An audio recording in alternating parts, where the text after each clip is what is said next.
Learning about food sensitivities helped me drop almost 30 pounds. Yeah, honestly, that's crazy. With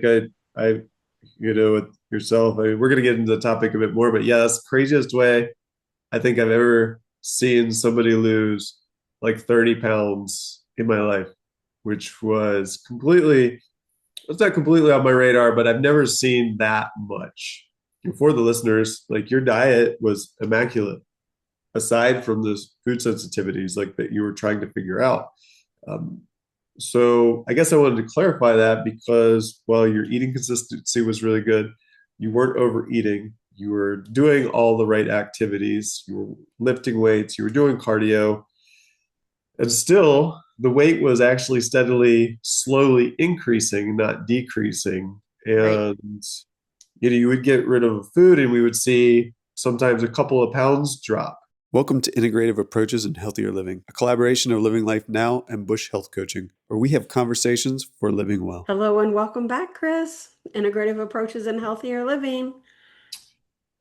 Yes, yes. It's been a little bit of a break. We had a little bit of a break in there, but we are back.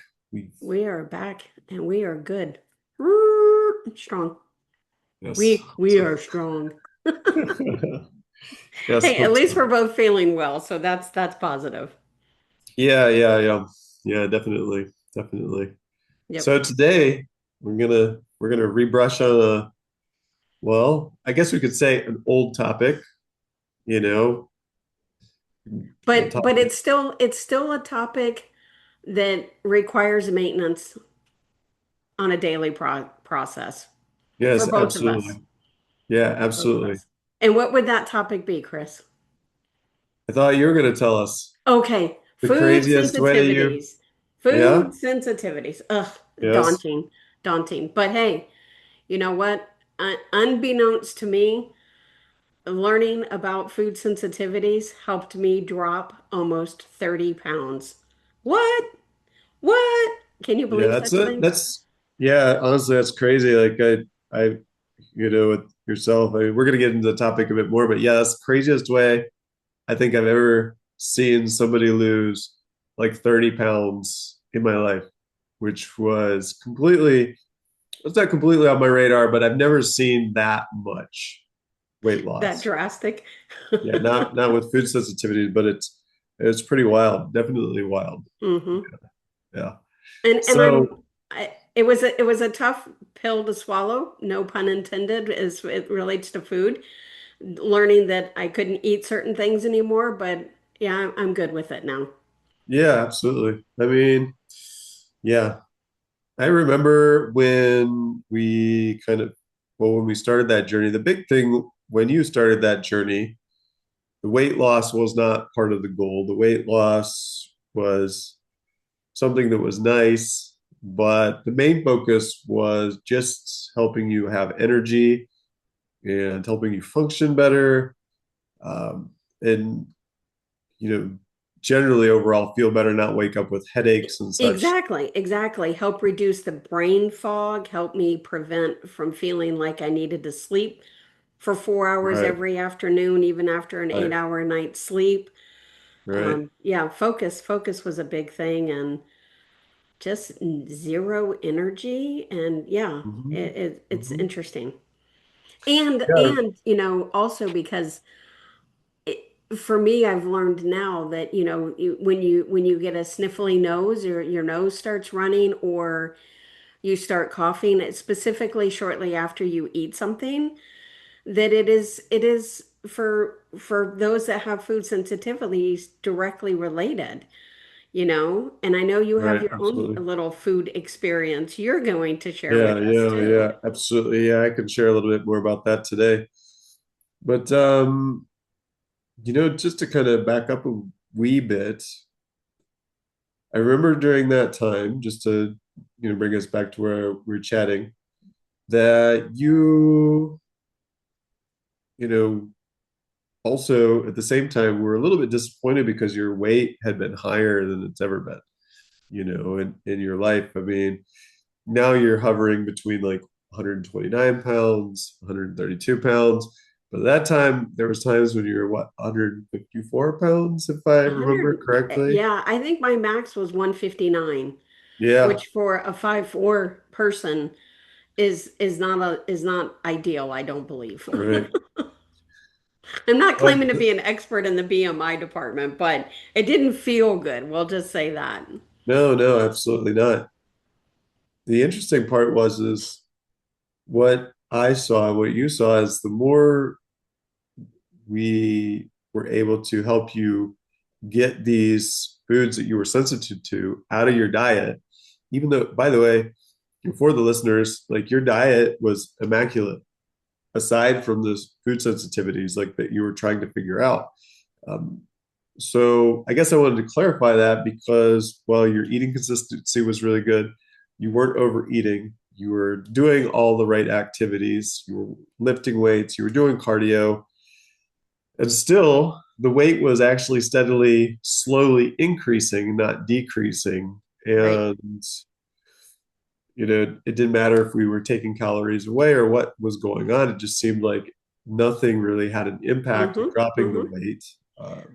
Right. And I was also keeping a food log, right? Yeah, Keeping track yeah, of yeah. everything that I was eating. Yes, absolutely. And you still do your MyFitnessPal. I still do. I Yeah, still yeah. do. But it was really wild to see, like, whenever you like we would find something new, that, and especially after the food sensitivities test, and you were able to really pull out some of these things. The big one obviously was like yeast, like yeast Mm, was yes. a huge Yes. one. Yes. And Yes. as you were able to like really hone in and get the yeast out of your diet, it was like, you would get rid of food and we would see sometimes a couple of pounds drop, and that you were eating regularly. And then, Yes. and slowly but surely, like your weight just kept falling and falling off until like, again, I think your low was like 129 129, somewhere in there.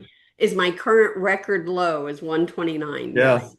But I mean, prior to this and several years ago, your normal was like 125. So that's really not far off of that. Right. Right. And but I'm assuming now because you do so much weightlifting, you've been doing so much resistance training, so much exercise, you probably have a good bit more muscle mass, than where you were sitting at 125 now at 129. So Absolutely. so that's Absolutely. awesome. Yes. Yeah. Yeah. So yeah, why don't you just speak to that a little bit more about the whole like thing with the yeast and and kind of that journey with that because I know that was it Right, wasn't right. always So apparent. yes, before I land on the yeast subject though, to mention diet, I don't eat a highly processed diet. Like everything No, was, no, a lot of fruits and vegetables and things like that. But the interesting component, when I did my food sensitivity test, at the direction and thought of, one of my doctors, she's like, "Oh, maybe you should do this," and lo and behold, here we are.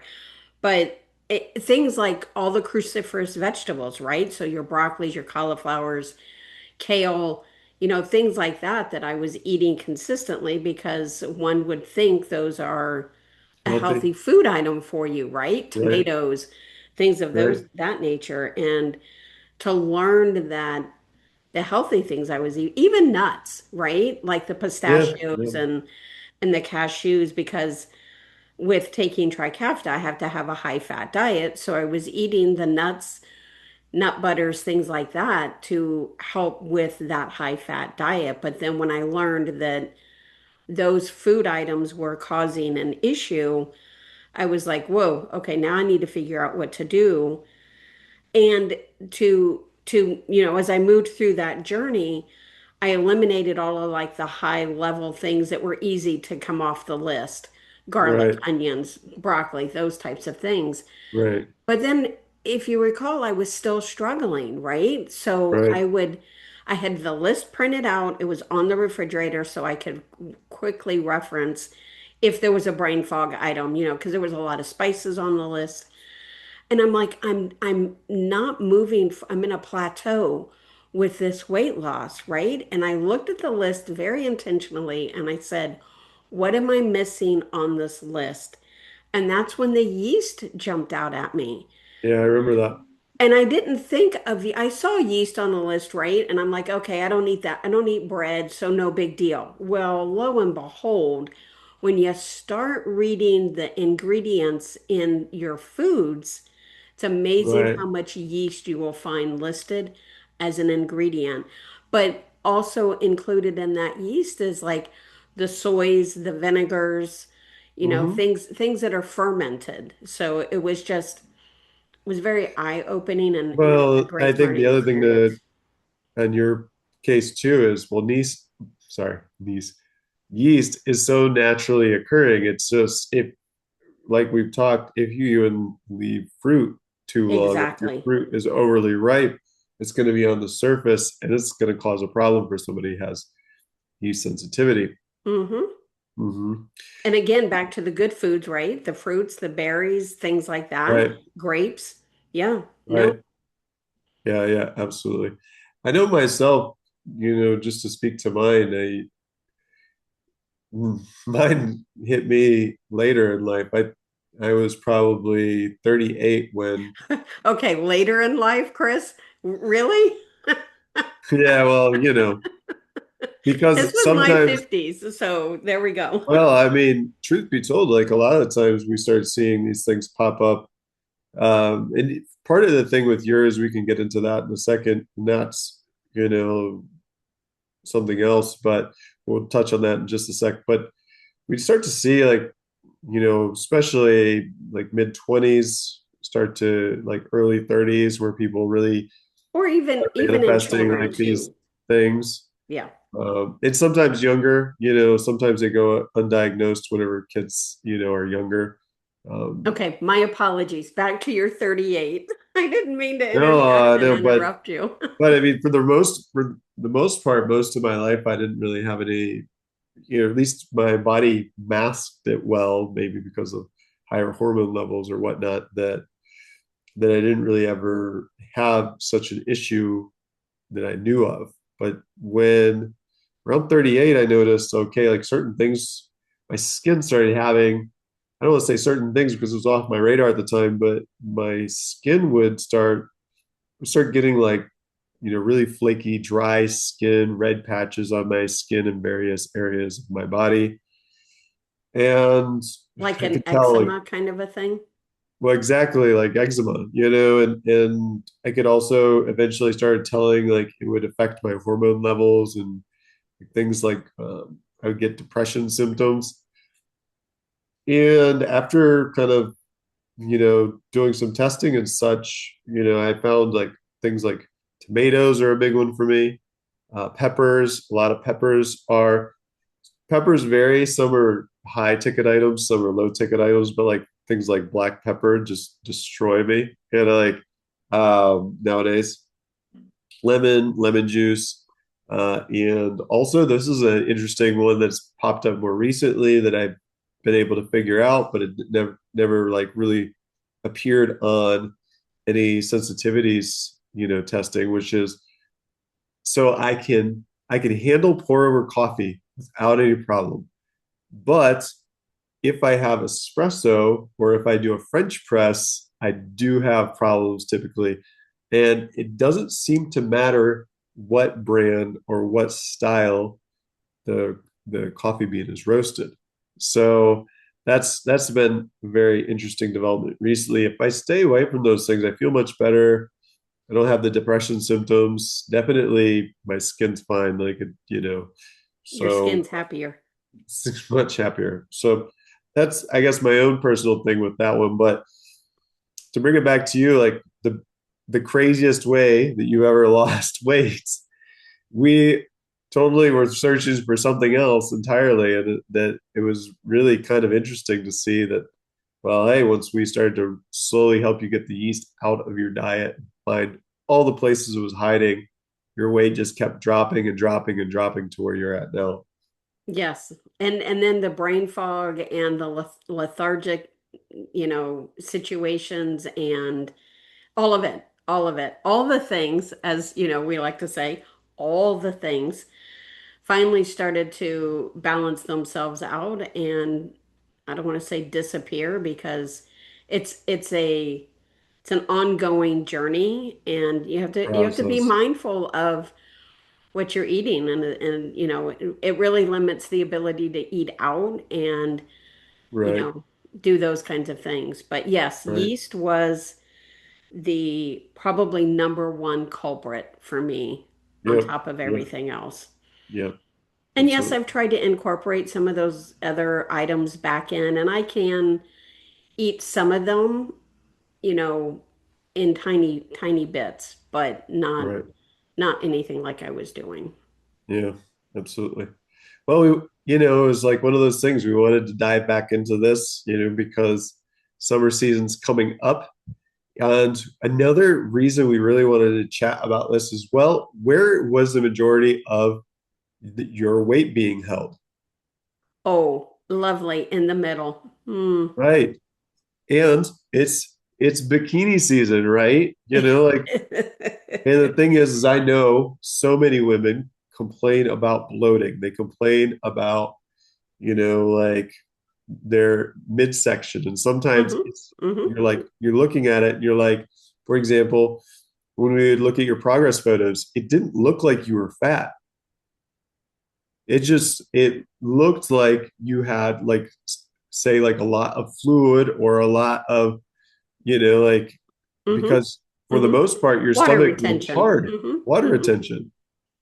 And so part of the reason we really want to talk about this today is because, well, I know several women, and I'm sure you can think of several women, even guys too, that could possibly be dealing with food sensitivities, and the reason that their midsection is bloated or they're having trouble with that and or they're not losing weight could be this and It could have be. nothing to do with they could be eating healthy. They could be one of those people like yourself that were eating healthy and they're struggling because they're like, okay, I'm doing everything right. I'm exercising. I'm eating healthy. I'm still not Exactly, losing weight. What's exactly. going on? And then as a result, though, they're eating well and they're exercising and doing what they feel like are all the correct things to do. They Right. still have low energy, right? They still have the Right. brain fog. And you start to feel defeated after a while when you think you're doing all the right things and you don't feel or see the results. So then we can get discouraged and not continue on the correct path. Yeah, absolutely. Well, good. And hey, as we chatted, we do have another video where we dive more into the food sensitivities. I mean, you know, for yourself, I know I mentioned a couple of mine. What are some of the foods that you're sensitive to, that Oh, that yes, I really cause mentioned the reactions? cruciferous vegetables. Right, Tomatoes bother me, onions, garlic, the peppers also. Yeast is probably the largest culprit in my wheelhouse. The nuts, a lot of the berries, right, the fruits. So yes, a lot of those things. And I did the food sensitive. I've done two food sensitivity tests now, and the right, most recent one was with York, and I have a short video on that that'll be linked in the description that I talk about that and share the process, which is basically a finger stick. You do it yourself, send it in, and they email right. you the results. And a lot of people that I know have done that and been very surprised by the results because a big thing too for a lot of people at times can be dairy, Yeah, right? absolutely, So there absolutely, is that absolutely. component as well. Yeah, absolutely. We're very cool. Yep, Awesome. super duper. Always a pleasure sharing with you, Tammy. Absolutely. Likewise. Thank you so very much. Yes. Awesome. Thanks so much, guys, for tuning in. We appreciate it. We would appreciate if you like or you comment, if you pass this along, it helps us. And the more you help us, the more we can help you back. Thank you. Be well. Thanks for watching. See you guys.